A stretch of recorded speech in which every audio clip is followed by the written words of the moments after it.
है everyone, welcome back to my YouTube channel Wangshan lovers. तो आज मैं आपके साथ वांगशन एफएफ द डेविल का नेक्स्ट बार शेयर करने वाली हूँ। प्लीज़ इससे पहले चैनल पे नए आए हैं तो प्लीज़ एक बार चैनल को सब्सक्राइब ज़रूर कर देना और वीडियो को लाइक ज़रूर कर देना, क्योंकि आपके एक सब्सक्राइब करने से एंड एक लाइक करने से और एक कमेंट और करने से मुझे बहुत अच्छा फील होगा, जैसे आप लोगों को अच्छा फील होता है जब मैं वीडियो अपलोड करती हूँ। तो मैं उम्मीद करती हूँ कि आप लोग प्लीज़ करेंगे, क्योंकि वीडियो तो देखते हैं लोग लेकिन लाइक नहीं करते हैं एंड फिर बोलते हैं कि दी बार बार ये बोलती हैं। सच में आप लोग भी बोर हो गए होगे ना सुन कर, लेकिन क्या करूँ, करना पड़ता है।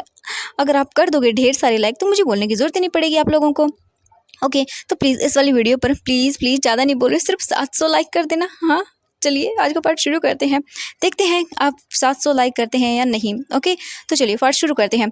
तो इससे जो पहले वाला पार्ट था उसमें हमने देखा था कि जो बोल सकते हैं वीजिंग था, उसे एक पर्सन ने एक पार्सल दिया था। पार्सल नहीं बोलेंगे, वो वीजिंग के बैग में एक फ़ोटो छोड़कर चला गया था। जिसके बाद वीजिंग ने जब उस फोटो को देखा तो वो डर गया, क्योंकि ये वीजिंग के रूम की पिक थी और ये वही पिक थी जिसके अंदर कोई वीजिंग के साथ इंटीमेट हो रहा था। एंड ये चीज़ देखने के बाद ही वो डर चुका था।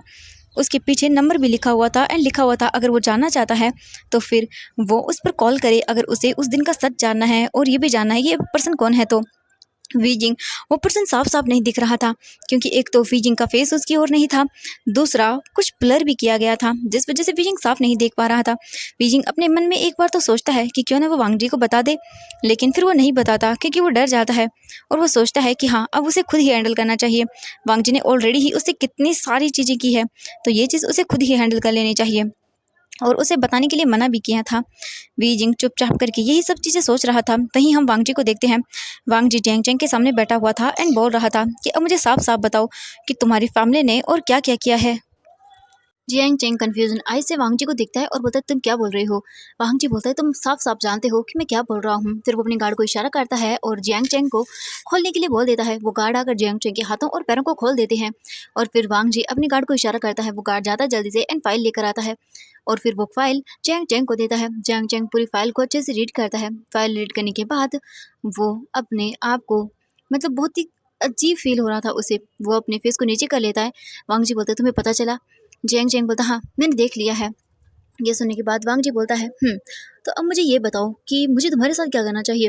ये सुनने के बाद जियांग चैंग बोलता है क्या मतलब है आपका। तो जियांग चैंग की बातें सुनकर वांगजी बोलता है कि मेरा साफ साफ मतलब है कि तुम लोगों ने मेरे वीजिंग को इतने सालों तक कैद करके रखा और ये सब चीज़ें की, तो अब मैं तुम सबसे बदला लेना चाहता हूँ।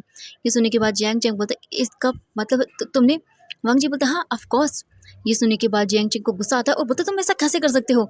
वांगजी बोलता है कि मैं ऐसा कैसे कर सकता हूँ। अच्छा ये मुझसे पूछ रहे हो, लेकिन कभी तुमने अपने डैड से पूछा कि उन्होंने क्यों किया। तुम्हें पता है उनकी वजह से मैंने अपनी बहन को खो दिया। 10 साल तक वो कोमा में रही, 10 साल तक। तुम्हें पता भी नहीं होगा कि मैं किस तरह से रहा हूँ। तुम्हें पता भी नहीं होगा कि मेरी बहन किस दौर से गुजरी है। अभी भी वो ट्रॉमा से बाहर तो नहीं आई है, हाँ कोमा से बाहर जरूर आ गई है। ये सुनकर जियांग चैंग बोलता है क्या मतलब है आपका। जियांग चैंग बोलता है कि तुम्हारे डैड ने जो किया है शायद इस फाइल में भी नहीं है, एक और फाइल दिखाता हूँ तुम्हें। ये बोलकर वो अपने गार्ड को इशारा करता है। एक गार्ड और आता है वहाँ पर एंड वो एक फ़ाइल देता है, जो फाइल बहुत ही बोल सकते हैं कि बड़ी लग रही थी। जियांग चैंग उसे देखता है एंड जैसे ही वो देखता है तो वो शौक रह जाता है एंड वांगजी को देखता है। वांगजी बोलता है हाँ ऑफ कोर्स पूरा रीड करो इसे। एंड जैसे जैसे जियांग चैंग रीड करता है तो उसके होश उड़ रहे थे। वो अपने सर को नीचे कर लेता है और बोलता है नहीं ऐसा ऐसा नहीं कर सकते, मेरे डैड किसी के साथ इतना इतना बुरा नहीं कर सकते। ये सुनने के बाद जो वांगजी था वो बोलता है तुम्हारे डैड ने ऐसा ही किया है। मेरी बहन, तुम सोच भी नहीं सकते हो उसने क्या सहा होगा। तुम जानते हो जब मेरी बहन को उन लोगों ने किडनैप किया था, मेरी बहन उस टाइम कितनी छोटी थी। वो ठीक से चीज़ों को समझ नहीं पा रही थी। हाँ मैं मानता हूँ कि वो उस वक्त 13 साल की थी, लेकिन फिर तुम जानते हो वो किस ट्रॉमा से गुजरी है। हमने हमने पैसे तक दे दिए थे, लेकिन उन लोगों ने मेरी मेरी बहन के साथ वो सब किया। उन्होंने मेरी बहन को वो सब करने के बाद फेंक दिया। मेरी बहन कितनी बुरी हालत में थी। वो तो हम टाइम पर आ गए कि मैंने मेरी बहन को बचा लिया। मेरी बहन बहुत बुरी हालत में थी, मैं देख नहीं पा रहा था एंड उसका वीडियो तक बनाया गया। तुम्हारे डैड इतनी घटिया निकले कि उस वीडियो तक के लिए उन्होंने पैसे लिए थे हमसे। ये सुनने के बाद जियांग चैंग बोलता नहीं नहीं झूठ है। तो वांगजी बोलता नहीं झूठ नहीं है, ये पूरी तरह से सच है एंड तुम्हारे डैड की यही सच्चाई है। जियांग चैंग ने कभी नहीं सोचा था कि उसके डैड इतनी बुरी हद तक गिर सकते हैं। कि उन्होंने एक मासूम बच्ची के साथ ये सब करवाया। जैंग चैंग बोलता है ऐसा ऐसा नहीं हुआ होगा, तो तुम्हें गलतफहमी है। ये सुनने के बाद वांग जी आता है, जैंग चैंग का कॉलर पकड़ता है और बोलता है मुझे गलतफहमी, मैं इतने सालों तक इन्हीं सब चीज़ों के बारे में इन्वेस्टिगेशन करवा रहा हूँ। हाँ, मेरी बहन बहुत बड़े ट्रॉमा से बाहर निकली थी, उसने ये सब चीज़ें होते हुए देखी थी अपने साथ। भले ही हम वहाँ पर टाइम पर पहुँच गए थे, लेकिन उन्होंने मेरी बहन को इतना तो हर्ट कर ही दिया था कि मेरी बहन ट्रॉमा में जा चुकी थी। मेरी बहन को तुम जानते भी हो वो कैसे टच कर रहे थे। मुझे मुझे सोच कर भी गुस्सा आ रहा है, मेरा मन कर रहा है मैं उन दोबारा से सबको मारूं। जैंग चैंग बोलता है ये सच सच। वांग जी बोलता है यही सच है, बिल्कुल यही सच है। तुम जानते भी हो एक भाई पर क्या गुजरेगी जब वो अपनी बहन को देखेगा इस हालत में। मैं ही जानता हूँ कि मैंने किस हाल में देखा है अपनी बहन को। मेरी बहन चिल्ला रही थी, भाग रही थी एंड वो मेरी बहन का पीछा कर रहे थे उस गोदाम के अंदर। मेरी बहन डरी हुई थी, सहमी हुई थी और भाग रही थी।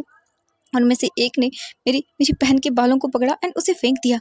मेरी बहन फ्लोर पर गिर गई, उसके सर पर चोट लग गई एंड वो अपनी आधी बंद आंखों से उन लोगों को दूर हटाने की कोशिश कर रही थी, लेकिन वो लोग मेरी बहन के साथ मिसबिहेव कर रहे थे। लेकिन वो वो मेरी बहन को छोड़ तक नहीं रहे थे। मेरी बहन बहुत छोटी थी उस टाइम, वो तो कुछ समझ भी नहीं पाती थी। मुझे मुझे यकीन नहीं हो रहा आज भी मेरी बहन हम सब के साथ बातें करने से डरती है। भले ही वो ये दिखाती है कि वो ठीक हो गई है, लेकिन ये सब झूठ है, सब झूठ है। उन लोगों ने मेरी बहन का जो हाल किया है उससे बुरा मैं उनका हाल करूँगा। मैं वहाँ पर पहुँचा तब तुम्हें पता है मेरी बहन बेहोश थी एंड वो लोग उसके क्लॉथ को मैं ये बोलकर वांग जी चुप हो जाता है, उसकी आंखों से आंसू निकलने लगते हैं। वांग जी बोलता है मैं छोड़ूंगा नहीं, मैं तो तुम्हें भी मार डालना चाहता हूँ, लेकिन मैंने देखा है कि तुम जो हो वो मतलब तुमने कोई गलत काम नहीं किया है। हाँ, लेकिन मैं ये जानता हूँ कि तुमने मेरे वीइंग को ज़रूर हर्ट किया है। जैंग चैंग कुछ भी नहीं बोलता, वो चुपचाप नीचे बैठ जाता है। उसे यकीन नहीं हो रहा था। हाँ, वो जानता है वो खुद बुरा है, उसकी फैमिली बुरी है, टॉर्चर करती है, लेकिन ये सब चीज़ें उसने कभी नहीं सोची थी। वो ये सब चीज़ें करने के बारे में सोच भी नहीं सकता है। उसे बहुत गिल्ट हो रहा था। उसे लग रहा था जैसे मानो किसी ने उसे बहुत बड़ी सज़ा दे दी हो। जैंग चैंग देखता है और बोलता है मैं अपनी फैमिली के और से तुमसे माफ़ी भी नहीं मांग सकता हूँ। वांग जी बोलता हाँ बिल्कुल, तुम माफ़ी नहीं मांग सकते हो, बिल्कुल नहीं मांग सकते हो। तुम सोच भी नहीं सकते कि मैंने अपनी बहन को उस हालत में देखने के बाद क्या किया होगा, मैं कैसा फील कर रहा हूँ। तुम नहीं सोच सकते हो। मेरी पूरी फैमिली टूट गई थी और मेरी मेरी मॉम डैड तो मेरी बहन को रखना तक नहीं चाहते थे। तुम्हें पता है क्यों? क्योंकि वो कोमा में चली गई थी, वो सब नहीं देख पाई वो अपने साथ। हाँ, वो लोग ने कुछ ज़्यादा आगे कुछ नहीं किया। भले ही मैं वहाँ पर चला गया था ठीक टाइम पर, लेकिन मेरी बहन को मैंने उस हालत में देखने के बाद उन सबको वहीं मार डाला था। लेकिन उनमें से बहुत सारे लोग भाग गए थे। उस टाइम तो मैं ज़्यादा बड़ा भी नहीं था।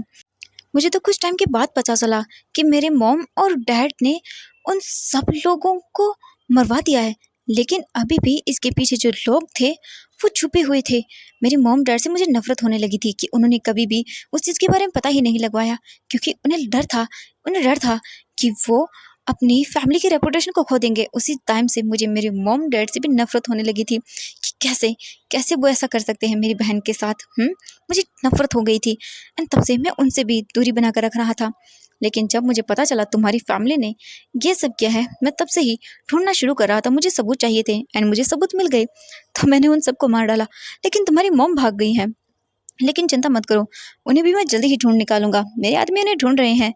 ये सब चीज़ें सुनने के बाद जियांग चैंग कुछ भी नहीं बोलता, वो चुपचाप था, क्योंकि उसे मतलब समझ ही नहीं आ रहा था। भले ही वो कितना भी बुरा क्यों ना हो, लेकिन ये सब हरकतें जियांग चैंग बस चुपचाप करके सब चीज़ें सुन रहा था। तभी जो बोल सकते हैं वांग जी था, वो बोलता है और तुम्हें पता है उन पैसों का वैन फैमिली ने एंड जियांग फैमिली ने बहुत अच्छे से यूज़ किया, अपनी फैमिली को ग्रो किया, अपने बिजनेस को बढ़ाया। सच में मुझे तो यकीन नहीं हो रहा है कि लोग इतने घटिया हो सकते हैं, लेकिन मैंने बदला ले लिया। वैन फैमिली को तो मैंने पूरा ही मार डाला। हाँ, तुम्हारी फैमिली के अंदर कुछ लोग बचे हुए हैं, लेकिन मैं उन सबको भी नहीं छोड़ूंगा। बहुत जल्द मैं उन सबको मार डालूंगा।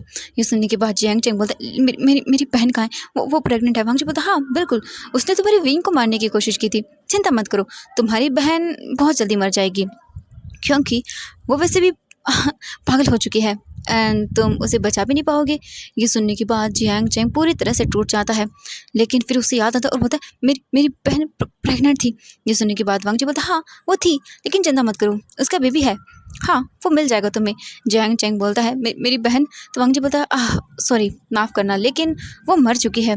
ये सुनने के बाद जियांग चैंग बोलता है लेकिन तुमने तो कहा कि वो जिंदा है। लेकिन वांग जी बोलता है हाँ मैंने कहा, लेकिन वो क्या है कि वो कुछ मिनट पहले ही मरी है।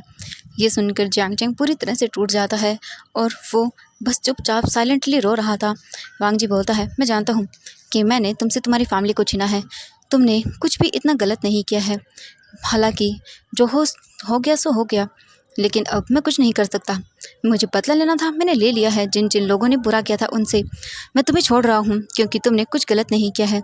बस मैं तुम्हें तुम्हारी बहन का बेबी दे सकता हूँ क्योंकि वो बहुत छोटा है। जियांग चैंग देखता और बोलता हाँ प्लीज़ मुझे मुझे वो तो दे दो।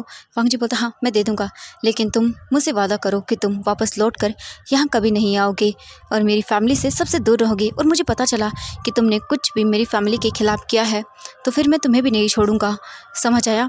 मैं उस बच्चे के लिए बस तुम्हें बख्श रहा हूँ क्योंकि उस बच्चे ने कोई गलती नहीं की है, समझ आया। ये सुनने के बाद जियांग चैंग बोलता हाँ बिल्कुल मैं वैसा ही करूँगा, मैं दोबारा नहीं आऊँगा। ये सुनने के बाद वांग जी बोलता वेरी गुड, तुमने अच्छा डिसीजन लिया। फिर वांग जी अपने गार्ड को देखता है और उसे इशारा करता है। फिर वो गार्ड जाता है और थोड़ी देर के बाद वहाँ पर एक नर्स आती है जिसके गोद में एक बेबी था। जियांग चैंग उसे देखता है और जल्दी से उसके पास जाता है और उसे अपनी गोद में लेता है एंड उसकी आंखों से आंसू गिर जाते हैं। वांग जी बोलता है कि ये सभी चीज़ें मैंने तुम्हारे लिए डिसाइड कर ली हैं, तुम यहाँ से सीधे निकल जाओ और तुम्हें वहीं पर जाना होगा जहाँ पर मैं तुमसे कहूँगा। जियांग चैंग बोलता है हाँ ठीक है। इसके बाद वो सीधा वहाँ से वांग जी के कुछ गार्ड के साथ चला जाता है। वांग जी अपने मन में बोलता है कि मैंने इसे माफ़ सिर्फ इस बच्चे के लिए किया है, वरना मैं इसे भी नहीं छोड़ता। लेकिन इसने कुछ भी वैसे गलत नहीं किया है, इसीलिए मैं इसे छोड़ रहा हूँ। लेकिन इनकी बाकी फैमिली को तो मैं छोड़ूंगा नहीं। वैसे भी सभी लोगों से बदला ले लिया है, बस एक ही बची है और उसे भी मैं जल्दी ही मार डालूंगा। ये बोलकर वांग जी डेविल स्माइल देता है। फिर उसके बाद वांग जी वहाँ से निकल कर वापस से मैंशन के अंदर आता है एंड वो देखता है वीजिंग वहाँ पर नहीं था। वांग जी चुपचाप करके बाहर आता है और वो देखता है तो वहाँ पर लैन किरण थे एंड उनकी गोद में उनका बेबी आईवान था। वांग जी जाता है आईवान के पास एंड उसे गोद में लेता है। लैन किरण बोलते ठीक है अब तुम इसका ख्याल रखो, मैं जा रहा हूँ। लैन किरण की बातें सुनकर वांग जी बोलता हाँ ठीक है। इसके बाद वांग जी वहाँ से चला जाता है। वांग जी आईवान को लेकर अपने रूम में आता है और वो वीजिंग का वेट करने लगता है और आईवान के साथ खेलने लगता है। वहीं हम देखते हैं वीजिंग को। वीजिंग जो था वो अपनी मॉम के साथ बैठा हुआ था एंड उनसे कुछ बातें कर रहा था। वीजिंग की मॉम चाहती थी कि अब वो यहाँ से चली जाए, वैसे भी सब चीज़ें ठीक हो गई हैं। लेकिन वीजिंग बोलता है कि मॉम प्लीज़ अब मत जाइए ना, मेरे साथ ही रहिए। लेकिन वो बोलती हैं कि उसे जाना ही होगा क्योंकि अब वो कितने दिन यहाँ तक रहेंगी। वो चाहती थी कि वीजिंग मतलब उसकी फैमिली के अंदर लाइफ के अंदर सेटल हो जाए और अब सब चीज़ें हो गई हैं। ना ही तो अब वांग जी की फैमिली उसके साथ बुरा बिहेव कर रही है और ना ही अब कोई और बचा है, सब चीज़ें वैसे भी ठीक हो गई हैं। लेकिन वो चाहता था ये कि उसकी मॉम उसके साथ रहे। तभी उनके डोर पर नॉक होता है। वीजिंग देखता है तो वहाँ पर वांग जी की मॉम थी। वांग जी की मॉम अंदर आती हैं एंड वो देखती हैं और बोलती वीजिंग तुम ठीक हो। वीजिंग बोलता हाँ मैं ठीक हूँ आंटी। ये सुनने के बाद वो बोलते हैं तुम मुझे आंटी मत बोलो वी, तुम मुझे मॉम बोलो। मैं जानती हूँ मैंने गलत किया है और प्लीज़ मुझे इसके लिए माफ़ कर देना बेटा। तुम्हें एक्सेप्ट करना मेरे लिए पहले बहुत ज़्यादा मतलब आसान नहीं था क्योंकि मैंने सोचा था कि तुम गलत हो। और क्यों ना सोचूं, अगर मेरी जगह कोई और होता तो शायद यही सोचता, क्योंकि जो बताया गया था वही सच मैंने माना एंड मैंने वो सब कर दिया। लेकिन प्लीज़ बेटा अब मैं चाहती हूँ सच में कि तुम्हारा केयर करूँ एंड तुम्हारी मॉम बन जाऊँ, तो क्या तुम साथ दोगे।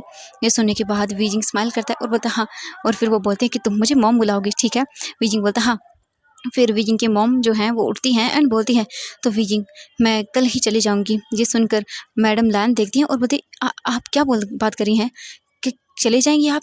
ये सुनकर वीजिंग की मॉम बोलती है कि हाँ मैं अब यहाँ से जाना चाहती हूँ, आखिरकार मैं कितने ही दिन यहाँ पर रहूँगी, मुझे भी कुछ करना होगा। ये सुनकर मैडम लैन बोलती हैं कि आप मत जाइए, आप यहीं पर रहिए ना हमारे साथ, हम बहुत खुश हैं। हाँ मैं जानती हूँ कि ऐसे रहना आसान नहीं होगा लेकिन ये सबसे अच्छा होगा, आप अपने बेटे के साथ रह पाएंगी।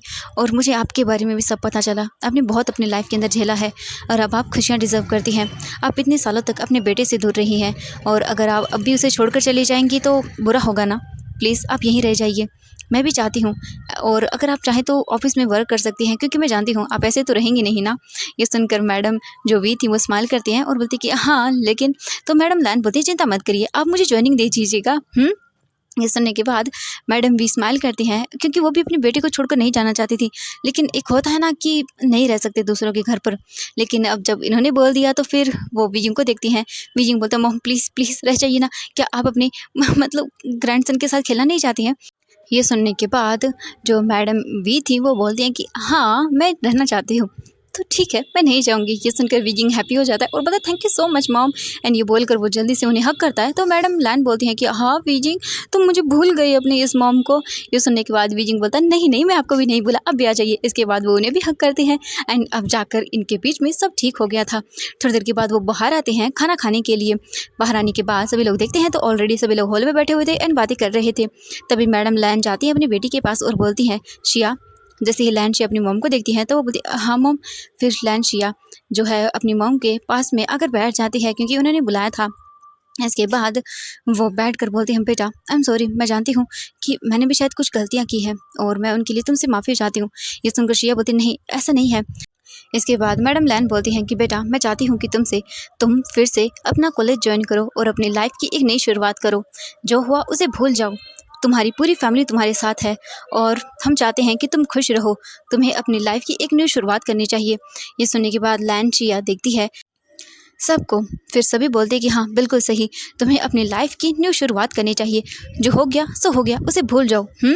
ये सुनने के बाद लैन शिया सबको देखती है और अपने मन में बोलती है कि हाँ मुझे भी अपनी एक नई शुरुआत करनी चाहिए और मैं अब से नई शुरुआत करने की पूरी कोशिश करूँगी, सब चीज़ें नई से शुरू करूँगी। फिर वो अपनी फैमिली को देखती है और बोलती है हाँ बिल्कुल, तो फिर ठीक है मुझे एक अच्छे से कॉलेज में एडमिशन चाहिए। गगा आप चलेंगे ना? मेरे दोनों गगा मुझे मेरे साथ चाहिए। ये सुनने के बाद जो बोल सकते हैं वांगजी था वो बोलता बिल्कुल हम चलेंगे और तुम ही नहीं तुम्हारे साथ साथ हम विंग का भी कॉलेज में एडमिशन कराएंगे। ये सुनने के बाद विंग बोलता व्हाट लेकिन मैं तो, वांगजी बोलता लेकिन वो तो क्या। विंग बोलता है अभी तक तो मैंने अपनी मतलब 10th 11th मतलब फर्स्ट सेकंड ये तो भी नहीं किया। वांगजी बोलता विंग तुम जानते हो कि तुमने शुरुआत की थी। विंग बोलता हाँ मैंने की थी, लेकिन वांगजी बोलता विंग चिंता मत करो मैं हूँ ना। विंग बोलता हाँ। वांगजी बोलता ऑफ कोर्स तुम बस स्टडी करना, बाकी सब चीज़ें मैं हैंडल कर लूँगा और लैंशिया के साथ तुम भी कॉलेज जाओगे। मैं चाहता हूँ तुम अपनी स्टडी करो, अपने करियर को बनाओ। ये सुनने के बाद विंग हैप्पी होता है और बोलता थैंक यू सो मच, आप इस दुनिया के बेस्ट हस्बैंड है। ये सुनने के बाद सभी लोग उन दोनों को देखते हैं जो कि लवी डवी हो रहे थे। इसके बाद वांगजी बोलता हाँ। फिर वहाँ पर एक सर्वेंट आती है और बोलती है कि मैम खाना रेडी है। इसके बाद सभी लोग डाइनिंग टेबल पर जाते हैं एंड हैप्पीली खाना खाते हैं। हैप्पीली खाना खाने के बाद सभी लोग अपने अपने रूम में चले जाते हैं। वहीं वीजिंग कुछ खोया खोया लग रहा था। वांगजी बोलता वीजिंग क्या हुआ है? विंग बोलता नहीं कुछ भी नहीं, बस वो मैं थोड़ा सा थका हुआ था। वांगजी बोलता क्या हुआ? विंग बोलता है नहीं नहीं वो मैं आज थोड़ा सा मॉम और सबके साथ शॉपिंग के लिए चला गया था ना इसीलिए। वांगजी बोलता ओह अच्छा ऐसा है। विंग बोलता हाँ मैं शावर लेकर आता हूँ। वांगजी बोलता ठीक है। इसके बाद वीजिंग शावर लेने के लिए चला जाता है। वांगजी वहीं बैठकर वीजिंग का वेट करने लगता है। थोड़ी देर के बाद वीजिंग शावर लेकर बाहर आता है और वांगजी देखता है उसे, तो वीजिंग बहुत ब्यूटीफुल लग रहा था। वांगजी बस वीजिंग को देखकर पूरी तरह से बोल सकते हैं mesmerize ही हो जाता है। वीजिंग आता है वार्डरोब के पास एंड उसे ओपन करके अपने लिए कुछ क्लॉथ निकालने ही वाला था कि तभी अचानक से वांगजी आता है, वीजिंग को अपनी गोद में कैरी करता है और बोलता है कपड़ों की जरूरत नहीं है, वैसे भी नाइट हो चुकी है। विंग बोलता है क्या मतलब है आपका? वांगजी बोलता मतलब कुछ नहीं है वीजिंग, बस चलो तुम। ये बोलकर वांगजी विंग को धड़ाम से बेड पर गिरा देता है और उसके ऊपर आता है। विंग बोलता है ये आप क्या करें? वांगजी बोलता है वही जो तुम सोच रहे हो। वीजिंग बोलता दूर रहिए मुझसे, लेकिन वांगजी वीजिंग को बेड पर पिन करके उसे किस करने लगता है और वीजिंग ने जो बाथरोब पहना हुआ था उसकी नोट को भी ओपन कर देता है और धीरे धीरे करके अपने हाथों से वीजिंग की पूरी बॉडी को टच करने लगता है, जिससे वीजिंग की पूरी बॉडी हॉट हो जाती है और वो बस अपनी आंखों को टाइट करके बंद कर लेता है। वीजिंग को फील हो रही थी वांगजी के हैंड्स अपनी पूरी बॉडी पर जो कि उसे क्रेजी बना रहे थे। वांगजी फिर अपने अल्फा फेरोमोन्स को यूज़ करता है, जिसके बाद वीजिंग बोलता है ये आप, लेकिन वांगजी वीजिंग को किस करने लगता है, जिस वजह से वीजिंग कुछ भी नहीं बोल पाता और थोड़ी ही देर में वीजिंग पर वांगजी के फेरोमोन्स का पूरी तरह से असर हो जाता है और वो पूरे कंट्रोल में आ जाता है वांगजी के। वांगजी स्माइल करता है और बोलता अब ठीक है। वांगजी वीजिंग के हाथों को छोड़ देता है और फिर उसके बाद उसकी बॉडी पर पूरी तरह से वेट किसेस करता है और उसे पूरी तरह से आउट ऑफ कंट्रोल कर देता है। इसके बाद तो वीजिंग खुद डिमांड कर रहा था वांगजी से कि वो और भी ज़्यादा फास्टली करे एंड वांगजी पूरी तरह से वीजिंग की हर डिमांड को पूरी कर रहा था। वीजिंग पूरी तरह से मॉर्निंग मैस बन चुका था और वो ऐसे ही करके अपनी नाइट को आधी रात तक पूरी तरह से ऐसे ही इंजॉय करते रहते हैं। अब हम देखते हैं यहाँ से लगभग 2 बजे का सीन।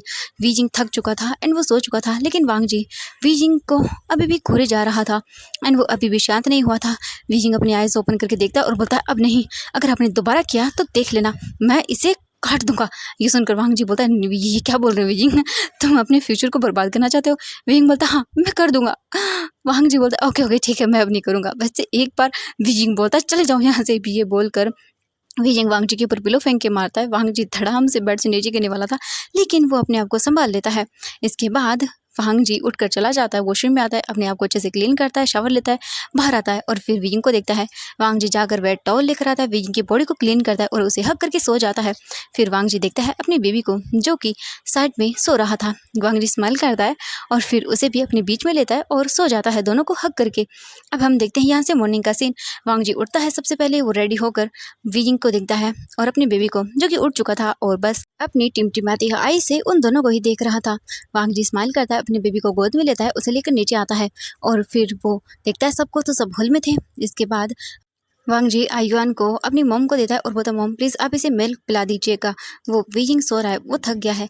ये सुनने के बाद मैडम लैन देखती हैं और बोलती है तुम मेरे सन इन लॉ को बहुत ही ज़्यादा परेशान कर रही हो मुझे लगता है। वांग जी बोलता मॉम, तो मैडम लैन बोलती मैं अच्छे से जानती हूँ तुम लोगों को, तुम सब एक जैसे हो, जैसा बाप वैसा बेटा।